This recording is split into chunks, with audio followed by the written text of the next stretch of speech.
నా పేరు doctor CL Venkatrao. Diabetes, sugar వ్యాధి, మధుమేహం ఉన్నవాళ్ళు మినపట్టు దోశ తినచ్చా లేదా?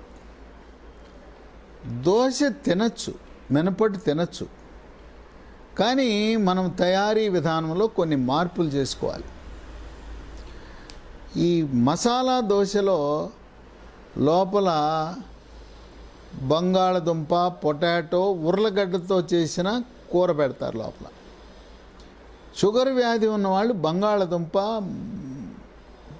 పొటాటో తగ్గించి తినమంటాం కనుక మసాలా దోశ వద్దు.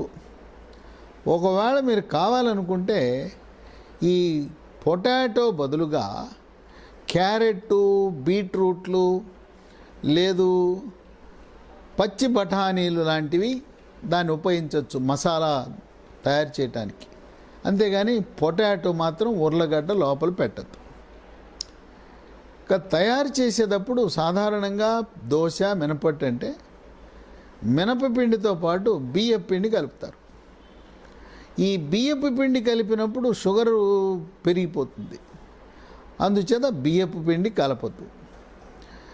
బియ్యపు పిండి కలపపోవటమే కాకుండా ఈ మినప పైన పొట్టు ఉంటుంది, నల్లగా ఉంటుంది. కొద్దిగా రంగు మనం మినపట్టు కొంచెం నలుపు రంగు వస్తుంది, కానీ ఆ పొట్టు పైనుండే మినప పొట్టు తీయకుండా పొట్టుతో సహా పిండిని తయారు చేసి మినపట్టు దోశ వేసుకుంటే ఆరోగ్యానికి మంచిది. ఆ మినప పొట్టులో పీచు అమితంగా ఉంటుంది. ఆ పీచు మనకెంతో ఆరోగ్యానికి చాలా మేలు చేస్తుంది. అందుచేత దోశ, మినపట్టు తినండి, బియ్యపు పిండి కలపద్దు. ఒకటి, ఇది చక్కటి శక్తిని ఇస్తుంది, మనకి ఇంధనం లాంటిది ఇస్తుంది. క్రీడాకారులు, దేహదారుఢ్యం పెంచాలనుకునే వాళ్ళు అందరికీ కూడా ఎంతో మేలు చేస్తుంది. 2, చర్మ సౌందర్యాన్ని కాపాడుతూ ముఖం మీద మొటిమలు లేకుండా, చర్మం మీద గుల్లలు, పొక్కులు, సెగ్గడ్డలు, గజ్జి, తామర రాకుండా నివారిస్తూ వృద్ధాప్య ఛాయలు త్వరితగతిన రాకుండా నివారిస్తుంది. 3, జీర్ణశక్తిని మెరుగుపరిచి జీర్ణరసాల ఉత్పత్తిని పెంచి జీర్ణ ప్రక్రియ సాఫీగా జరిగేలా చేస్తుంది. 4, గుండె కండరాల యొక్క పనితీరును మెరుగుపరిచి గుండె జబ్బులను నివారిస్తుంది.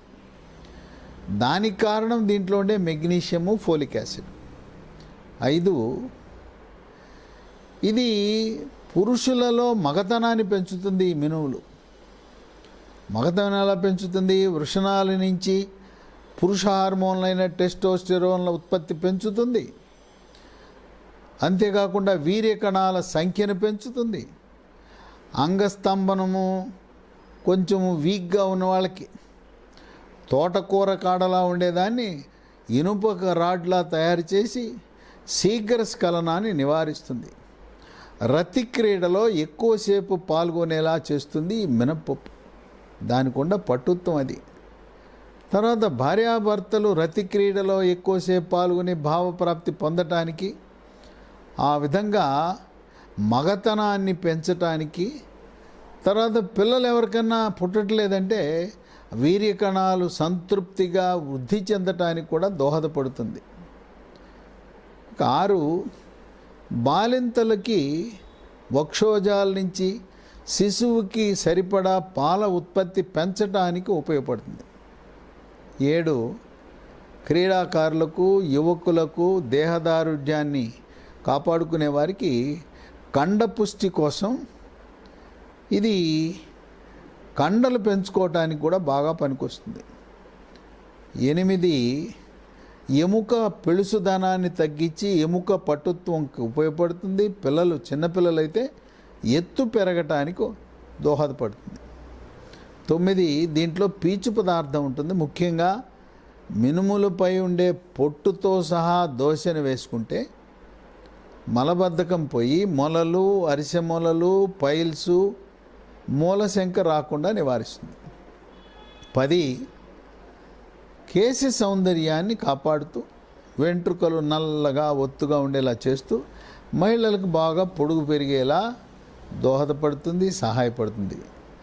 కనుక మనము దోశని ఏదో కడుపు నింపుకోవడం కోసము, రుచి కోసమే కాదు. ఈ మినుములు మనం ఉపయోగించే మినుముల్లో అనేక రకమైన ఆరోగ్య ప్రయోజనాలు ఉన్నాయి. వాడే ఆ పిండిని ముందు రోజు సాయంత్రము పిండి తయారు చేసి ఉంచితే 10 నుంచి 12 గంటలు పులిసిన దోశ మినపపిండిని ఉపయోగిస్తే ఆరోగ్య ప్రయోజనాలు ఉన్నాయి. పులిస్తే మన శరీరానికి ఉపయోగపడే good bacteria, friendly bacteria, yeast, lactobacillus అనేవి సహాయపడే బ్యాక్టీరియా అభివృద్ధి చెంది మనకు శరీరానికి అనేక రకంగా ఆరోగ్య ప్రయోజనాలు సమకూరుస్తాయి. అప్పటికప్పుడు తయారు చేసుకున్న పిండితో దోశలు, మినపట్లు వేసుకోకుండా పులిసిన మినపపిండితో దోశలు వేసి తినండి. దీనివల్ల మనకు ఆరోగ్య ప్రయోజనాలు ఎక్కువకుండా మనకు పిల్లలకి, పెద్దవాళ్ళకి, గర్భిణీలకు, బాలింతలకు, వృద్ధులకు అందరికీ కూడా మేలు జరుగుతుంది.